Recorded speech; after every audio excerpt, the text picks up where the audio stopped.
1910 to combat tuberculosis, Waverly Hills quickly became a death trap.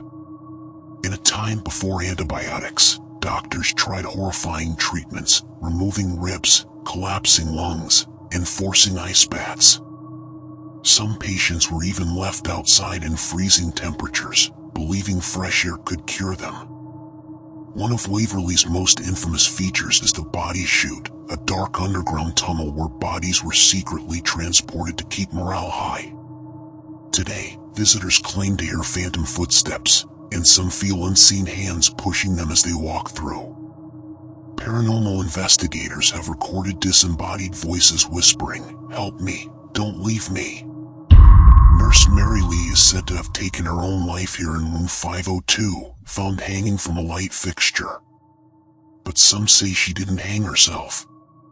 Something made her do it. Her spirit is still seen today, watching from the window or standing in the doorway, eyes filled with sorrow.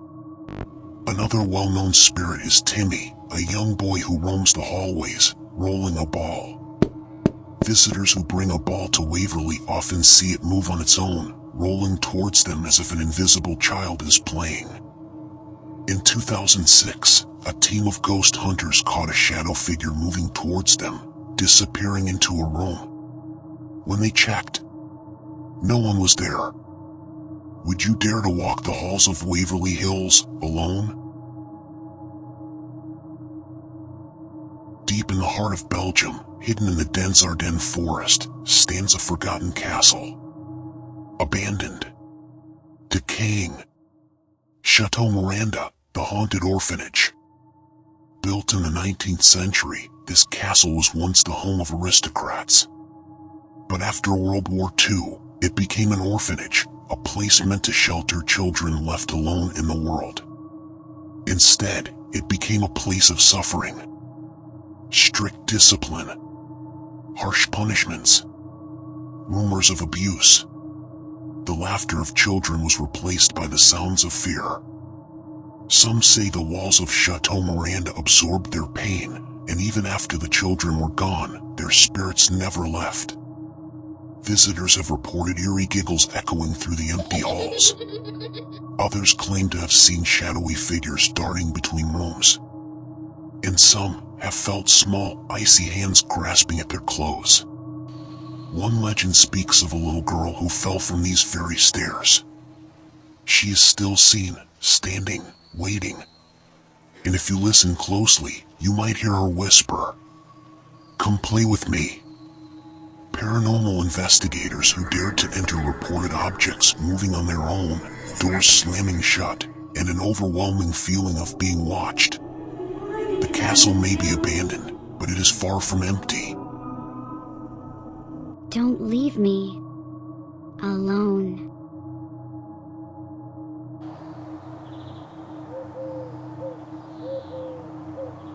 A fortress of concrete, a prison of forgotten souls. Ashima Island, once a thriving coal mine, now a desolate ghost town floating in the waters of Japan. Known as Gunkanjima or Battleship Island, Ashima was once home to over 5,000 people, a symbol of Japan's rapid industrialization.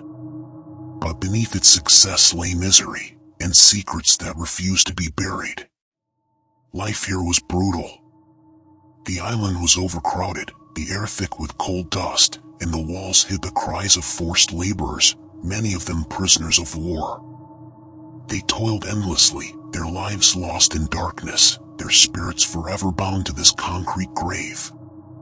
By 1974, the coal ran out. The people vanished. Ashima was left to the waves, but something remained.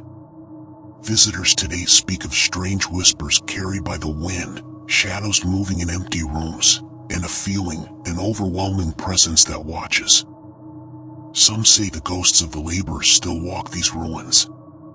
Some say the island itself wants to tell its story, and others claim, if you listen closely, you can still hear the sounds of pickaxes striking stone, and the desperate voices of those who never left. Ashima Island is more than a relic of the past, it is a tombstone. A place of suffering, of spirits lost to time. Would you dare set foot on this haunted island? Deep in the canals of Mexico, hidden among the twisting waterways, lies a place unlike any other. La Isla de las Muñecas, the Island of the Dolls. A place where legend and nightmare intertwine. It began with one man, Don Julian Santana. A recluse, a caretaker, and a man haunted by a single moment. One tragic day, he discovered the lifeless body of a young girl, drowned in the murky waters. And then, the whispers began. He believed her spirit never left. That she was trapped here, watching.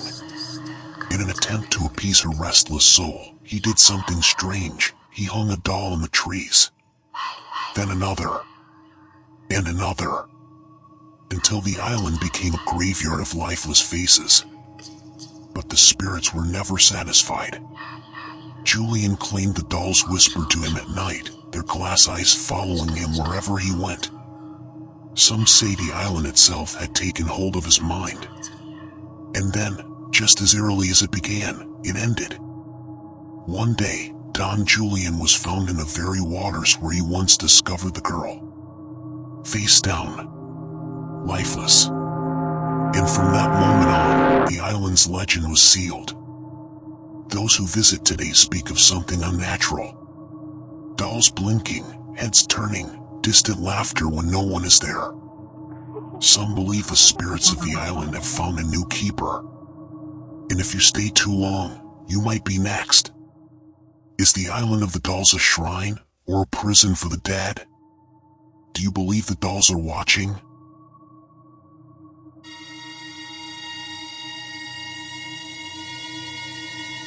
Once a symbol of luxury and power, now a corpse rotting in the waves. The SS America.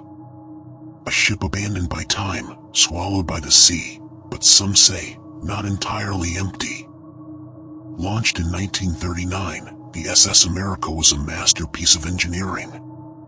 It carried the rich, the powerful, even soldiers during wartime.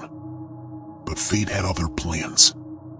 After decades on the sea, in 1994, a storm sent the ship crashing onto the rocks of the Canary Islands, never to sail again. Now, it stands like a ghostly monument, abandoned and broken. But those who have dared to approach say, it is not alone. Strange lights flicker in the cabins at night. Echoes of distant voices carried by the wind.